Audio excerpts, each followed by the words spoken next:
للمتقين والصلاة والسلام على سيد الأنبياء والمرسلين أما بعد فأعوذ بالله من الشيطان الرجيم بسم الله الرحمن الرحيم قل متاع الدنيا قليل صدق الله العظيم وبلغنا رسوله النبي الأمين الرؤوف الرحيم ونحن على ذلك من الشاہدین والشاکرین والحمد للہ رب العالمین۔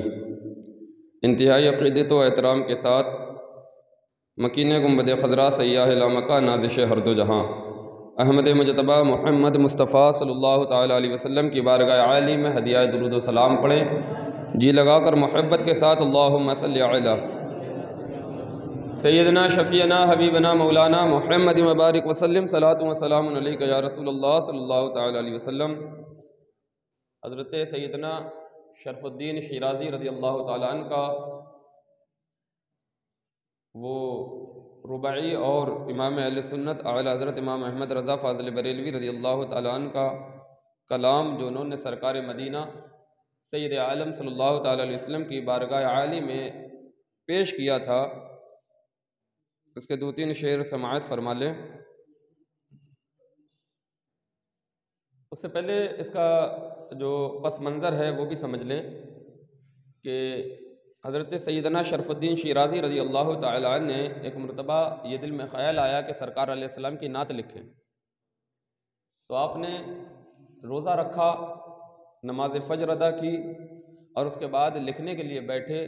چونکہ نعت لکھنا کوئی آسان کام نہیں ہے، بہت مشکل کام ہے۔ اللہ تعالیٰ کی حمد بیان کرنا بڑا آسان ہے، لیکن مصطفیٰ کریم کی نعت لکھنا اور بیان کرنا یہ بہت مشکل کام ہے، اور اس پر ہر کوئی ثابت قدم رہ بھی نہیں پاتا۔ تو حضرت سیدنا شرف الدین شیرازی رضی اللہ تعالی عنہ نے ایک مصرع لکھا، بلغ العلا بکمالہ، اور پھر سوچنے لگے کہ اس کے بعد کیا لکھوں۔ تو بہت دیر کے بعد یہ ذہن میں آیا کہ اب اس کے بعد لکھنا چاہیے کشفت دجا بجمالہ۔ فجر سے ظہر آ گئی، ایک مصرع ابھی پورا نہیں ہوا، پوری جو رباعی آپ نے لکھی وہ ابھی کامل نہیں ہوئی، ابھی ادھوری تھی۔ ظہر کا وقت گزرا، عصر کا وقت آیا، اور سوچ رہے ہیں کہ لکھیں کیا آگے۔ ذہن دوڑا رہے ہیں کہ کیا لکھنا چاہیے کہ جس سے سرکار کی شان بھی بیان ہو جائے اور حقیقت پر مبنی بیان ہو، جس میں غلو بھی نہ ہو، جس میں کہنا چاہیے لفظ بھی نہ ہو، ایسا کلام لکھنا چاہیے۔ تو آپ نے عصر اور مغرب کے درمیان تیسرا مصرع لکھا، حسنت جمیع خصالہ۔ صبح سے لکھا کیا، بلغ العلا بکمالہ، پھر لکھا کشفت دجا بجمالہ، پھر لکھا حسنت جمیع خصالہ۔ اب افطار کیا اور پھر ذہن کو دوڑا رہے ہیں کہ کیا لکھنا چاہیے، اس کو پورا کرنا چاہیے، لکھنا چاہیے، کیا کرنا چاہیے اس کے آگے، یہاں تک کہ عشاء کا وقت آتا ہے، نماز پڑھتے ہیں، لیکن ابھی چوتھی لائن جو ہے ذہن میں نہیں آ رہی، لکھنا کیا ہے۔ اور آتی کیسے، ادھر سے اشارے جو ہو رہے تھے مدینہ شریف سے، سرکار اشارے فرما رہے تھے، اللہ اکبر۔ حضرت شرف الدین شیرازی رضی اللہ تعالی عنہ لکھنے کی کوشش کر رہے ہیں، لیکن چوتھی لائن نہیں آتی، یہاں تک کہ نیند کا غلبہ آتا ہے، آنکھ لگتی ہے، مقدر جاگتا ہے، مدینے والا چاند خواب میں تشریف لاتا ہے، اور آقا فرماتے ہیں، اے شرف الدین تو نے لکھ لیا نا، بلغ العلا بکمالہ، کشفت دجا بجمالہ، حسنت جمیع خصالہ، تو اب میں بتاتا ہوں اس کے آگے یہ لکھ، صلو علیہ وآلہ۔ سیدنا آقا کریم صلی اللہ تعالیٰ علیہ وسلم نے شرف الدین شیرازی کے اس کلام کو پسند کیا، قبول فرمایا، اسی لیے بتایا کہ اب آگے لکھ صلو علیہ وآلہ۔ تو یہ بارگاہ رسالت میں قبول ہے، مقبول ہے نا۔ اسی کے ساتھ جو ہے نا امام عشق و محبت کا کلام بھی، کیونکہ وہ بھی بارگاہ رسالت میں مقبول ہے نا۔ آپ فرماتے ہیں، بلغ العلا بکمالہ، بلغ العلا بکمالہ، کشف الدجا بجمالہ کشف الدجا بجمالہ حسنت جمیع خصالہ حسنت جمیع خصالہ صلو علیہ وآلہ صلو علیہ وآلہ کہ وہ کمال حسن حضور ہے وہ کمال حسن حضور ہے کہ گمان نفس جہاں نہیں۔ آقا علیہ السلام ایسے حسن کے زیور سے آراستہ کیے گئے اور آپ کا حسن جو ہے وہ کمال کو پہنچا ہوا ہے نا۔ کسی کا حسن ادھورا ہوتا ہے لیکن سرکار کا حسن جو ہے یہ پورا ہے، اور آپ ایسی شمع ہیں ہے نا، آپ ایسے کہ جہاں پر نقص کا گمان ہی نہیں، یعنی کمی کا کوئی شبہ ہی پیدا نہیں ہوتا کہ سرکار علیہ الصلوۃ والتسلیم میں یہ کمی رہ گئی، بلکہ حضرت حسان بن ثابت رضی اللہ تعالیٰ عنہ دربار رسالت کے شاعر مقبول، آپ کہتے ہیں وَأَحْسَنُ مِنْكَ لَمْ تَرَ قَطُّ عَيْنِي وَأَجْمَلُ مِنْكَ لَمْ تَلِدِ النِّسَاءِ خُلِقْتَ مُبَرَّأً مِنْ كُلِّ عَيْبٍ كَأَنَّكَ مَا خُلِقْتَ كَمَا تَشَاءُ۔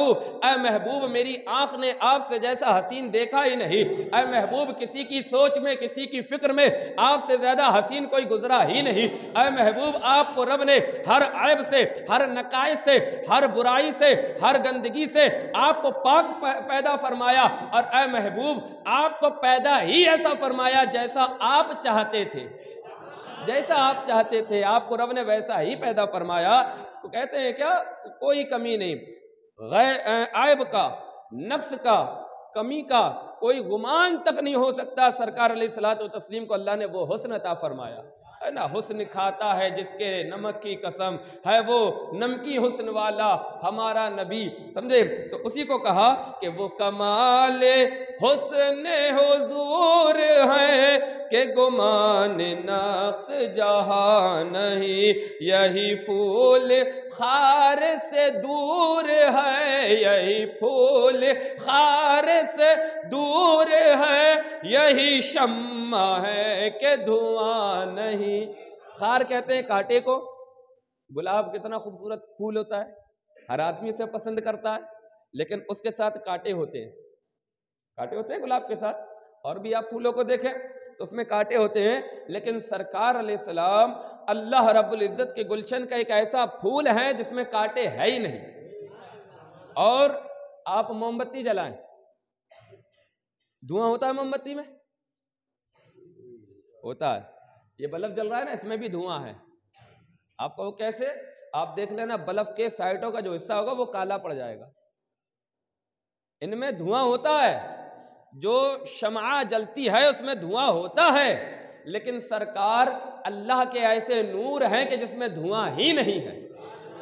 اسی کو امام عشق و محبت کہتے ہیں کہ وہ کمال حسن حضور ہے کہ گمان نقص جہاں نہیں، یہی پھول خار سے دور ہے، یہی پھول خار سے دور ہے، یہی شمع ہے کہ دھواں نہیں۔ اور بخدا خدا کا یہی ہے در، بخدا خدا کا یہی ہے در، نہیں اور کوئی مفر مکر۔ نہیں سمجھے؟ اللہ رب العزت کا جو در ہے وہ بغیر مصطفیٰ کریم کے در پہ جائے مل ہی نہیں سکتا۔ اسی کو امام عشق و محبت کہتے ہیں کہ خدا کا در اگر چاہتے ہو تو مصطفیٰ کے در پہ آؤ، اور یہ وہ در ہے جہاں نہ مفر ہے نہ مکر ہے، نہ ہیلے بہانے ہیں نہ دھوکہ دھڑی ہے، یہ وہ در ہے اگر تم یہاں آؤ گے تو رب تک پہنچ جاؤ گے۔ اس کو امام عشق و محبت کہتے ہیں کہ بخدا خدا کا یہی ہے در، نہیں اور کوئی مفر مکر، جو وہاں سے ہو یہی آ کے ہو، جو وہاں سے ہو یہی آ کے ہو، جو یہاں نہیں تو وہاں نہیں۔ جو کچھ تمہیں چاہیے بارگاہ مصطفیٰ میں آنا ہوگا۔ جب سرکار کی بارگاہ میں آؤ گے تبھی تم خدا سے کچھ پاؤ گے۔ اگر بارگاہ مصطفیٰ میں نہیں آتے تو پھر اللہ رب العزت سے کچھ حاصل نہیں کر سکتے۔ اگر کوئی کہے کہ نہیں ہم کر لیں گے تو کر کے دکھاؤ۔ اگر وہ کہے نہیں ہم کلمہ پڑھنے والے ہیں، کیونکہ جو کلمہ پڑھنے والا ہے وہی خدا کو ماننے والا ہے۔ اب وہ چیز ایک الگ ہے، بہت سے ایسے بھی ہیں جو کلمہ پڑھتے ہیں زبان سے، دل میں نہیں ہے ان کے ایمان۔ بہت سے ایسے ہیں جو زبان سے بھی پڑھتے ہیں، دل سے بھی مانتے ہیں۔ تو اب وہ کہے کہ ہم تو کلمہ پڑھنے والے، ہم تو خدا سے ڈائریکٹ لے لیں گے، تو پھر زیادہ بڑی بات نہیں، وہ جس کلمے کو پڑھ کے مسلمان ہوا ہے وہی ڈائریکٹ بتا دے کیسے ملا تجھے۔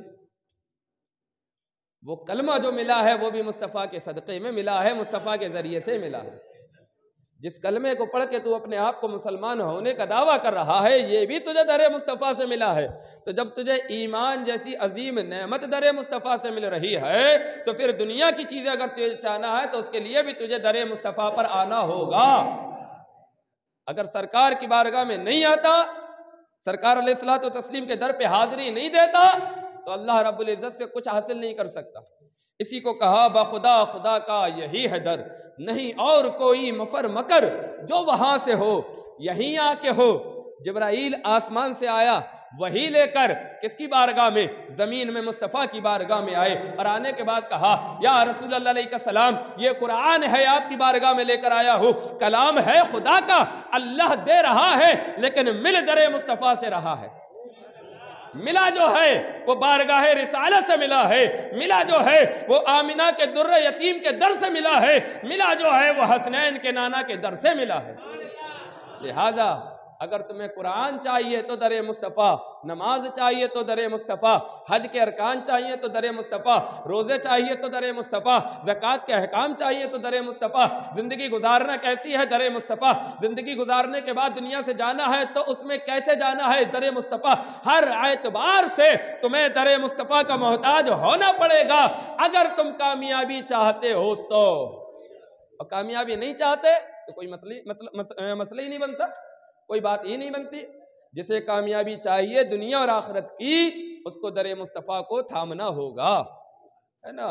ہاں، تو جو وہاں سے ہو یہیں آ کے ہو، اور جو وہاں نہیں تو یہاں نہیں۔ اور ایک شعر اس کے بعد پھر مقطع کہ کر مصطفیٰ کی احانت، احانت کہتے ہیں توہین کرنے کو، گستاخیاں کرنے کو، کر مصطفیٰ کی احانت، کر مصطفیٰ کی احانت، کھلو بند ہو اس پہ یہ جرأت۔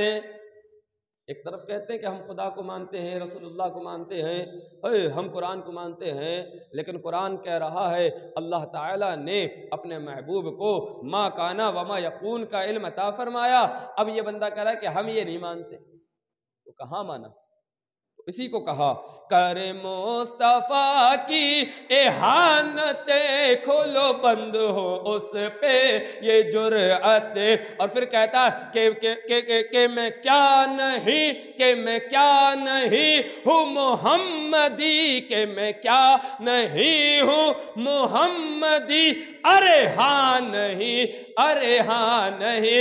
ایک طرف تو توہین مصطفیٰ کا مرتکب بھی ہو، سرکار کی بارگاہ میں احانتیں بھی کرے، سرکار کی شان میں گستاخیاں بھی کرے، اور پھر کہے کہ میں مسلمان نہیں ہوں، تو پھر کہتے ہیں کہ جو سرکار کی بارگاہ میں بے ادبیاں کرے وہ سب کچھ ہو سکتا ہے، مسلمان نہیں ہو سکتا۔ یہی قرآن کا حکم ہے، یہی احادیث مبارکہ کا حکم ہے۔ قرآن فرماتا ہے یا ایھا الذین آمنوا لا تقولوا رائنا وقولوا انظرنا واسمعوا وللکافرین عذاب علیم۔ اے لوگو، محبوب کی بارگاہ میں رائنا نہ کہنا۔ اصل میں رائنا جو ہے یہ عربی کا لفظ ہے، اس کا معنی ہوتا ہے ہماری رعایت کرنے والے، ہماری رعایت کرنے والے، اور یہود کی لغت میں اس کا معنی ہوتا تھا ہمارے چرواہے۔ تو صحابہ اکرام جو عرض کرتے تھے وہ اس لیے کہ یا رسول اللہ ہم پہ نظر کرم فرمائیے، ہماری رعایت کیجئے۔ جب کوئی چیز صحابہ اکرام کو سمجھ نہیں آتی تو وہ سرکار کی بارگاہ میں کہتے رائنا یا رسول اللہ، اے اللہ کے محبوب ہماری رعایت کیجئے، ہمیں بات سمجھ میں نہیں آئی دوبارہ بتا دیجئے۔ تو صحابہ اکرام ادب کے لیے کہتے یہودیوں نے زبان کو ٹیڑھا کر کے رائنا کہنا شروع کر دیا. تو حضرت عبداللہ ابن زبیر غالباً رضی اللہ تعالی عنہ یہ یہود کی لغت سے واقف تھے. انہوں نے کہا کہ خبیثو کیا کرتے تم میرے محبوب کی بارگاہ میں بے ادبیاں کرتے ہو؟ تو ان یہودیوں نے کہا کہ ہم تو نہیں کرتے، اس لیے کہ رائنا تو تم لوگ خود کہتے ہو نبی کے لیے. تو انہوں نے کہا کہ ہم جو کہتے ہیں وہ سرکار کو اس معنی میں کہتے ہیں کہ اے اللہ کے محبوب ہماری رعایت کیجئے، اور تم جو کہہ رہے ہو یہ توہین کی غرض سے کہہ رہے ہو، تم جو کہہ رہے ہو تذلیل کے لیے کہہ رہے ہو. تو ان لوگوں نے جب یہ کہا یہودیوں نے کہ تم بھی تو کہتے ہو، تو حضرت عبداللہ ابن زبیر کے دل پہ بڑا جو ہے نا گہرا اثر ہوا، تکلیف ہوئی. اسی تکلیف کے ساتھ آپ سرکار کی بارگاہ میں جب آئے نا تو حضرت عبداللہ ابن زبیر بعد میں آئے، حضرت جبرائیل امین پہلے آئے، اور آنے کے بعد کہا اے محبوب رب کا یہ کلام ہے آپ کی بارگاہ میں، آپ بتا دے یا ایھا الذین آمنو، اے ایمان والو، لا تقولوا رائنا، اب ہرگز رائنا نہ کہنا، وقل انظرنا، بلکہ اب اگر کوئی بات سمجھ میں نہ آئے تو محبوب کی بارگاہ میں کہنا انظرنا، اے محبوب ہم پر نظر کرم کیجئے. اور پھر فرمایا رب نے وَقُلْ انظُرْنَا وَاسْمَعُوا وَلِلْكَافِرِينَ عَذَابٌ عَلِيمٌ، پہلے ہی غور سے سن لیا کرو، اور اب جو کہے گا تو وہ کافر ہے اور کافروں کے لیے دردناک عذاب ہے. تو توہین مصطفیٰ جو کرے وہ دین سے خارج ہے، دین اس کے پاس نہیں بچتا. تو اسی کو کہا کرے مصطفیٰ کی اہانتیں، کھلو بند ہو اس پہ یہ جراتیں. کبھی کہتے ہو کہ ہم توہین کرتے، کبھی کہتے نہیں کرتے، جبکہ تمہاری کتابیں بتا رہی ہیں کہ تم گستاخ ہو. تمہاری کتابوں میں لکھا ہے کہ تم نے نبی کی توہین کی ہے. جنہوں نے نبی کی شان میں بے ادبیاں کی ہے تم ان کو اپنا امام بھی مانے ہوئے ہو، تم ان کو اپنا پیر بھی مانے ہوئے ہو، تم ان کو اپنا قائد بھی مانے ہوئے ہو، تم ان کو اپنا رہبر بھی مانے ہوئے ہو، تم ان کو اپنی زندگی میں ان کو بڑا مقام دیے ہوئے ہو. تو جو مصطفیٰ کی توہینیں کر کر کے چلے گئے وہ اللہ اس کے رسول کے دشمن تھے، اور ان کی محبت تم اپنے دلوں میں بسائے ہو ان خدا رسول کے دشمنوں کی. اور پھر تم کہتے ہو کہ ہم سرکار کے غلام نہیں ہیں. تو تم تو غلام سرکار کے تب ہوتے جب سرکار کے دشمنوں سے جدا ہو جاتے. ایک طرف تمہارے دل میں سرکار علیہ الصلوۃ والتسلیم کے دشمنوں کے لیے پیار بھی ہے، اور دوسری طرف تم کہتے ہو کہ ہم بھی سرکار کے چاہنے والے ہیں. تو ایک برتن میں دو چیزیں جو ایک دوسرے کی ضد ہوں وہ جمع نہیں ہو سکتی. مثلا تیل اور پانی کو اگر ملانا چاہو تو تیل اور پانی ملے گا نہیں. آپ 100 گرام تیل لے لو، 100 گرام پانی لے لو، ایک گلاس میں ڈال لو اور ہلاتے رہو رات بھر بیٹھ کے، چلاتے رہو، تیل الگ رہے گا پانی الگ رہے گا. جب سورج نکلے گا تو رات کی تاریکی دور ہو جائے گی، اور جب رات کی تاریکی چھائے گی تو سورج پوشیدہ ہو جائے گا، چھپ جائے گا. جب اجالا آئے گا تو اندھیرا چلا جائے گا، جب اندھیرا آئے گا تو اجالا چلا جائے گا. تو جس دل میں آقا علیہ الصلوۃ والتسلیم کی محبت ہو اس دل میں آقا علیہ الصلوۃ والتسلیم کے دشمنوں کا پیار نہیں آ سکتا. اور جو کہے کہ نہیں ہمارے دل میں تو آ جاتا ہے تو پھر وہ اپنے دل کا علاج کرائے، اپنے دل کا ٹیسٹ کرائے، اس کے سینے کے اندر دل ہی ہے یا پھر کچھ اور ہے. بہرحال کہتے ہیں کرے مصطفیٰ کی اعانتیں، خلوبند ہو اس پہ یہ جراتیں کہ میں کیا نہیں ہوں محمدی، ارے ہاں نہیں، ارے ہاں نہیں. اور آخری مقطع میں کہتے ہیں مقطع کے اندر کہ کرو مدح اہل دعل رضا، مدحہ کہتے ہیں کسی کی تعریف بیان کرنے کو. کرو مدح اہل دعل رضا، پڑے اس بلا میں میری بلا. میں سرکار کو چھوڑ کے کسی اور کی تعریفیں بیان کرنے لگوں، اس بلا میں میری بلا پڑ جائے تو ایسا ہرگز نہیں ہوگا.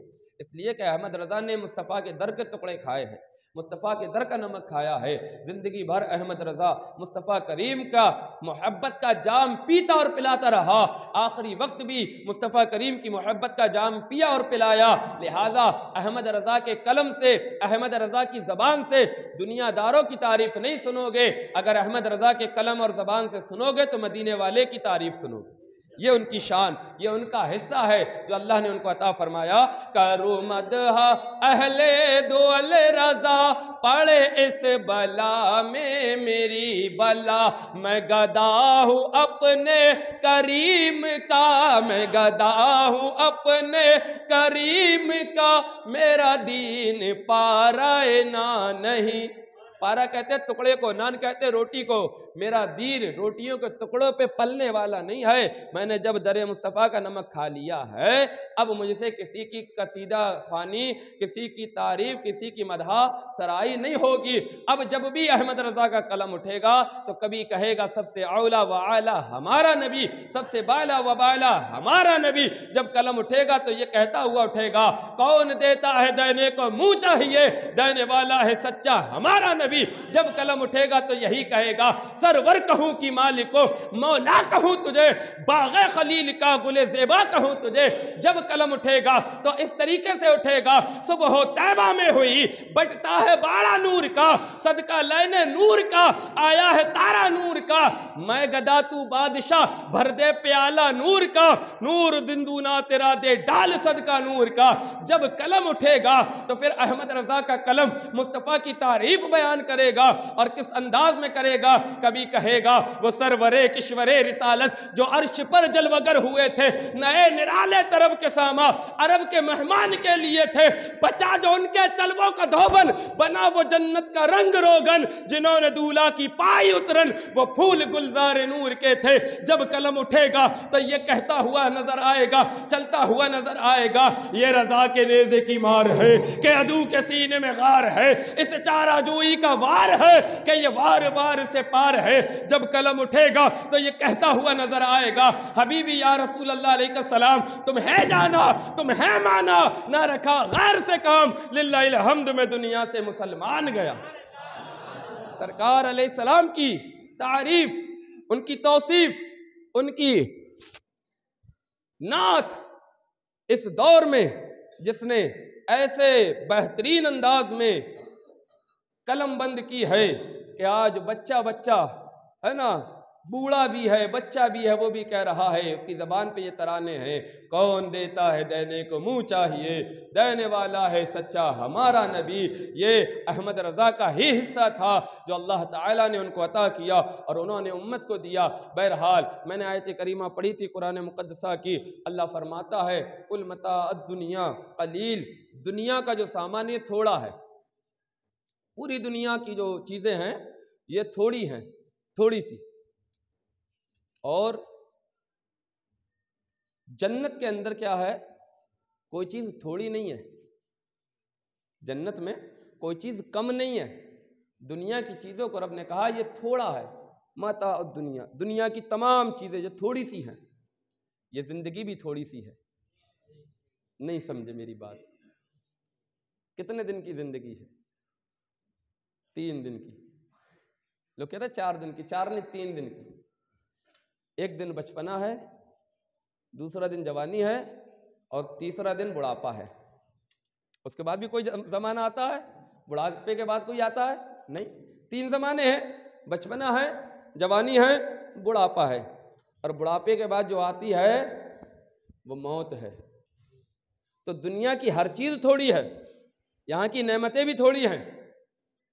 آپ 100 کلو کوئی پھل خرید لائیں، پورے محلے کو کھلائیں، ایک وقت آئے گا کہ ختم ہو جائیں گے، ہوں گے کہ نہیں ہوں گے؟ ہو جائیں گے۔ کوئی چیز لے لیں آپ، چیز ختم ہو جائے گی، لیکن آخرت اور پھر جنت اور دوزخ، ان کے اندر جو چیزیں وہ ختم نہیں ہوں گی۔ نہ جنت کی نعمتیں ختم ہوں گی، نہ جہنم کا عذاب ختم ہوگا۔ جنتی جنت میں کسی پھل کو کھائے گا، اور جب وہ اس پھل کو کھا لے گا تو پھر وہ پھل تیار ہو جائے گا، ختم ہوگا ہی نہیں۔ جہنمی جہنم میں کسی عذاب میں مبتلا کر دیا جائے گا تو نہ فرشتے تھکیں گے مار مار کے، نہ یہ تھکے گا پٹ پٹ کے، بلکہ وہ پیٹتے رہیں گے، یہ پٹتا رہے گا۔ دنیا کی چیزیں تھوڑی سی ہیں، آخرت کی چیزیں ختم ہونے والی نہیں، وہ تھوڑی نہیں۔ اب اس کو سمجھو، ہماری زندگی جو ہے تھوڑی سی ہے، جو دنیا کی ہے، آخرت کی جو زندگی ہے وہ تھوڑی نہیں ہے، وہ پھر ختم نہیں ہوگی۔ تو اس تھوڑی سی زندگی میں اگر ہم اس بڑی زندگی کو سنوار لیں گے، سدھار لیں گے، اچھا کر لیں گے، تو اس تھوڑی سی زندگی جو ہماری ختم ہونی ہی ہونی ہے، اس زندگی سے ہمیں الوداع کہنا ہی کہنا ہے۔ اگر ہم اللہ اور اس کے رسول کی محبت اور احکام خداوندی میں ڈوب کر اس زندگی کو گزار دیں گے تو خدا کی قسم جو ہماری بڑی زندگی ہے وہ ہمیشہ کامیاب رہے گی، اور یہ ہوگا تب جب دل میں مصطفیٰ کریم کی محبت ہو، آقا علیہ السلام سے پیار ہو، اور آقا علیہ الصلوۃ والتسلیم کے گھر والوں سے پیار ہو، اور آقا علیہ الصلوۃ والتسلیم کے اصحاب سے پیار ہو، اولیاء کاملین کے نقش قدم پر ہو۔ اگر کوئی بندہ اللہ اور اس کے رسول یا اس کے مقبولان بارگاہ کا توہین کرنے والا ہو، گستاخ ہو، بے ادب ہو، تو وہ نہ اللہ رب العزت سے کوئی فیض پا سکتا ہے، نہ مصطفیٰ کریم کی نگاہ شفاعت اسے حاصل ہو سکتی ہے۔ اس لیے کہ اللہ فرماتا ہے، حدیث قدسی میں آقا فرماتے ہیں، من عاد لی ولیا فقد آذنتہ بالحرب، جو میرے کسی ولی سے دشمنی رکھے، رب فرماتا ہے میں اس سے جنگ کا اعلان کرتا ہوں۔ اور محبوب رب کا بنتا کب ہے؟ جب نبی کی فرما برداری کرے، نبی کی اتباع و پیروی کرے۔ تو ولی کی دشمنی اللہ سے جنگ کی دعوت دیتی ہے، تو نبی کی دشمنی بندے کو کہاں پہنچائے گی؟ اسی لیے امام عشق و محبت امام احمد رضا فاضل بریلوی کہتے ہیں رضی اللہ تعالی عنہ، دشمن احمد پہ شدت کیجئے، ملحدوں سے کیا مروت کیجئے، غیظ میں جل جائیں بے دینوں کے دل، یا رسول اللہ کی کثرت کیجئے۔ بس آپ یا رسول اللہ کرتے رہیے، اسی میں زندگی گزارتے رہیے۔ خدا کی قسم، علامہ احسن العلماء رضی اللہ تعالی عنہ مہروی آپ فرماتے تھے کہ یا رسول اللہ کے نعرے سے ہم کو پیار ہے، جس نے یہ نعرہ لگایا اس کا بیڑا پار ہے۔ اور ان کا ایک شعر ہے، انہوں نے کہا تھا کہ کسی کی جا بجا ہم کیوں پکارے، کیا غرض ہم کو، ہمیں کافی ہے سید اپنا نعرہ یا رسول اللہ۔ تو سرکار کی عظمتوں کے قائل بن کر رہو، ان کی تعریف اور ان کی توصیف بیان کرتے رہو، ان کی بارگاہ کے باادب بن کے رہو۔ خدا کی قسم، ادب سے بندے کو جو مقام ملتا ہے وہ کتابوں سے پڑھ کے نہیں ملتا۔ ادب انسان کو اٹھا کے جو ہے نا سید الطائفہ بنا دیتا ہے۔ ادب اٹھا کے ایک شرابی کو ولی کامل، اور ایسا ولی کامل کہ جس راستے سے وہ گزرے اللہ تعالیٰ جانوروں کو حکم دیتا ہے کہ میرا محبوب یہاں سے گزرے گا، یہاں پہ لید نہ کرنا۔ اگر ادب آ جائے، حضرت سیدنا جنید بغدادی رضی اللہ تعالی عنہ نے سید کا ادب کیا۔ پہلوان تھے بڑے، کشتی کا معاملہ پیش آیا، لڑ رہے تھے، تو سامنے جو لڑنے کے لیے پہلوان آیا تھا وہ پہلوان نہیں تھا بلکہ ایک سید تھا، آل رسول تھا، مصطفیٰ کریم کے گلشن کا ایک پھول تھا۔ غریبی، پیٹ کی بھوک اس کو اس میدان میں لے کر آئی۔ حضرت جنید بغدادی نے جب اس کو پکڑا نا تو اس سید زادے نے کہا، جنید تو بڑا پہلوان ہے، تیرے نام کے ڈنکے بجتے ہیں، تیری شان اور شوکت کے ترانے گائے جاتے ہیں، تو ابھی تک کوئی کشتی ہارا نہیں ہے، لیکن سن، میں کوئی پہلوان نہیں ہوں، میں یہاں کشتی کرنے کے لیے نہیں آیا، بلکہ میں تو اس لیے آیا تھا کہ میں کشتی کروں گا، اگر میں جیت گیا تو مجھے انعام مل جائے گا، مجھے کچھ مال مل جائے گا، جس سے میں اپنے بچوں کا پیٹ بھر لوں گا، جس سے اپنے گھر والوں کی کفالت کر لوں گا۔ اے جنید سن، میں ایک سید زیادہ ہوں، میری غیرت کو یہ گوارا نہیں، میرا ضمیر مجھ کو اس چیز کی اجازت نہیں دیتا کہ میں کسی کے آگے ہاتھ پھیلاؤں، بلکہ میں خود آ گیا میدان میں۔ اب سن، اگر تو آج مجھے جتا دے اور تو ہار جائے تو کل قیامت میں تجھے اپنے نانا سے جنت دلانا میرا کام ہے۔ حضرت جنید بغدادی رضی اللہ تعالیٰ عنہ نے جب سید زادے کی یہ بات سنی نا تو بڑا پہلوان، اپنے وقت کا بڑا پہلوان، لیکن سید زادے سے ہار گیا۔ جب ہار گیا نا، جب کوئی بڑا لیول کا آدمی ہو اور جب وہ اس کے اوپر زوال آئے تو جو اس کے مدح ثنا ہوتے ہیں، مدح کرنے والے، اس کی تعریفیں کرنے والے، وہ بھی اس پہ ہرزہ سرائی کرنے لگتے ہیں، اس پہ لان تان کرنے لگتے ہیں۔ تو جب حضرت جنید بغدادی کشتی ہارے تو سارے لوگ کہنے لگے کہ یہ کیسا پہلوان ہے، جو ہے نا ایک اناڑی آدمی سے ہار گیا، یہ کیسا پہلوان ہے، دنیا میں اس نے اپنا نام کمایا تھا، سارا گوا دیا۔ حضرت جنید کو لوگ برا بھلا کہنے لگے، لوگ تانے دینے لگے کہ اس کی پہلوانی پہ تھو ہے، ایسا ہے ویسا ہے، لیکن جنید تھے وہ دلی دل مسکرا رہے تھے کہ آج دنیا کی کشتی ہارا ہوں، قیامت کی کشتی جیت گیا ہوں۔ پھر مقام کیا ملا؟ سرکار تشریف لائے خواب میں، کہا جنید تو نے میرے بیٹے کے لیے اپنی عزت کو داؤ پہ لگایا نا، تو نے اپنی عزت کو نیلام کیا نا میرے بیٹے کی عزت کے لیے، تو سن، تو نے میرے بیٹے کے قدموں پہ اپنی عزت کو قربان کیا ہے تو تجھے بھی اللہ بڑی عزتیں عطا فرمائے گا۔ اور آج وہ مقام ہے سرکار جنید بغدادی کا کہ غوث اعظم سے پہلے کے 200 سال 250 سال پہلے کے بزرگ ہے، اور غوث اعظم رضی اللہ تعالیٰ عنہ بھی اپنے دل میں حضرت جنید بغدادی کا ادب رکھتے ہیں۔ وہ مقام مل گیا۔ حضرت بشر حافی نشے میں آ رہے ہیں، کاغذ کا ٹکڑا دیکھا، اس میں جلالت اللہ کا نام لکھا ہوا ہے، ادب سے اٹھا لیا، چوم لیا، سینے سے لگا لیا، بلند مقام پہ رکھ دیا، ادب کر لیا، اللہ نے مقامی عطا فرمایا۔ وقت کا ولی آتا ہے دروازے پر اور کہتا ہے اے بشر، اللہ تعالیٰ نے تجھے سلام کہلوایا ہے۔ جب یہ سنا نا دل کی دنیا بدلی ہے۔ اب معاملہ یہ ہے کہ پہلے تو دن رات شراب کے نشے میں گزرتے تھے، اب معاملہ یہ ہے کہ اب سانس سانس اللہ کی ضربیں لگایا کرتی ہے۔ تو ادب سے بندہ مقام پا جاتا ہے جو کتابوں سے پڑھ کے حاصل نہیں ہوتا۔ مصطفیٰ کریم کے باادب رہو گے ہمیشہ کامیاب رہو گے۔ آج ہمارے دلوں سے ادب کو دور کیا گیا، آج ہمیں یہ پاٹھ پڑھائے گئے کہ نبی تو کچھ دے نہیں سکتے، نبی اپنی مدد نہیں کر سکتے، تمہاری کیا کریں گے۔ آج ہمیں ہمارے معاشرے میں یہ باتیں بولی گئی کہ نبی تو ہماری طرح ہیں، یہ آج ہمارے معاشرے میں بولا جاتا ہے کہ نبی تو گاؤں کے چودھری کی طرح تھے معاذ اللہ رب العالمین، وہ تو اپنا کام کر کے چلے گئے۔ یاد رکھو میرا مصطفیٰ کریم سید عالم صلی اللہ علیہ وسلم کو رب نے وہ شان عطا فرمائی ہے کہ سرکار کے جیسا نہ کوئی کل تھا، نہ آج ہے، نہ قیامت تک ہو سکتا ہے۔ اللہ رب العزت نے علم کے معاملے میں بھی سرکار کو جتنا علم عطا فرمایا ہے اتنا کسی کو عطا نہیں کیا۔ یاد رکھو رب کی بارگاہ کی مضبوط کڑی اگر کوئی ہے تو وہ مصطفیٰ کریم کی محبت ہے۔ آقا علیہ السلام کے کبھی بے ادب نہ بننا، کبھی گستاخ نہ بننا، کبھی سرکار کی شان میں زبان کو دراز نہ کرنا۔